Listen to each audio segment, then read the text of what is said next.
Right, good morning one and all, my name's April, I'm a cross-dresser and I'm on a very windy Lavenham airfield. This is a Second World War American airfield. I don't know if you're going to hear me over the wind. I'm going to have to play this back and see if you can hear me over the wind. But it's early in the morning, it's probably about 7:30, 7:45 now. I haven't looked at the time, I will do in a minute. Right, I'm out with my two boys who are here beside me. There's the little Scotty and there's the Beagle. Now I made an error this morning. I loaded the dogs in the car and I forgot to put the leads in the car, so I haven't got the leads. So I'm having to use a ratchet strap to keep the dogs under control this morning. Not ideal, but it's the only thing I had. When I got here I thought, oh no, I haven't got my leads, what am I going to do? So I think we might have got over that one. It's a bit awkward, but it should work.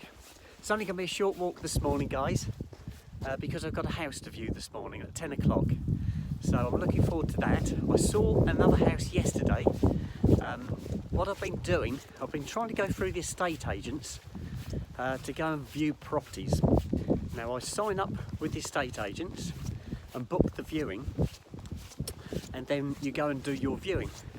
That hasn't been working. What's happened, I've tried to view 4 properties, and out of those 4 properties I've only managed to view 1 property, because what happens is the properties are selling so quick at the moment, or renting out so quick, that you don't get a look.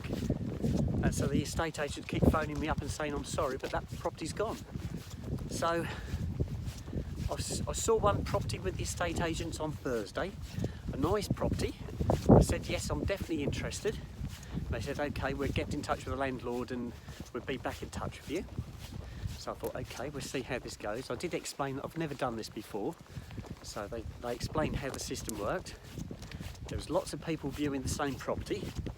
So I didn't have a lot of faith in the chances of me getting it. And it was true, because on the Friday morning I got a phone call from the estate agent saying, unfortunately I was not successful. So yes, so then I thought long and hard how I can get round this, and I thought the better way to do this is to phone up the landlord. So I phoned up a landlord. It's somebody I've known for many years, the landlord, but not necessarily as a friend. It's just somebody I knew who was a landlord. So I found his number, phoned him up. I was at work yesterday and I phoned him up and I said what I was looking for. And he said, funny enough, he said, I've got 2 properties. He said that are available. He said that you might be interested in. When would you like to view them? And I said, well, as soon as possible, please. And he said, well, how about now? And I said, well, I'm at work at the moment. He said, well, when do you finish work? And I said, well, I won't finish work until 5 o'clock. And I said, I'm not actually where the house is. I'm about half an hour away. He said, well, I'll tell you what I'll do. He said, I'll go to the property, wait for you. If you can get there for 5:30, I'll show you around the property. So it's exactly what we did. I went and found him, found the property. Property looked, I couldn't see a lot. Unfortunately, this was 5:30 in the evening and it was dark. So I could just make out the front of the property, and that's it. So I'm going back today during the daylight just to look at the outside. But he showed me around the inside. It's a lovely property. It's a Victorian terrace, end of terrace property. It's within my budget. It's vacant at the moment. Now he had said to me on the phone that it's available for immediate occupancy, which means I could go straight in. So when I turned up to see him yesterday evening, he said to me, I've got some bad news. And I said, what's that? He said, well, we'd already had somebody who wanted the property. He said they fell out, they dropped out. He said, but I've just literally put the phone down. The estate agent's just phoned up to say that this person wants the property again. So he said, you might not get it. He said, but now you're here, he said, I'll show you it so you know what sort of properties we've got available. He said, but he said, they have fallen out before. He said, they've mucked me about before, this tenant.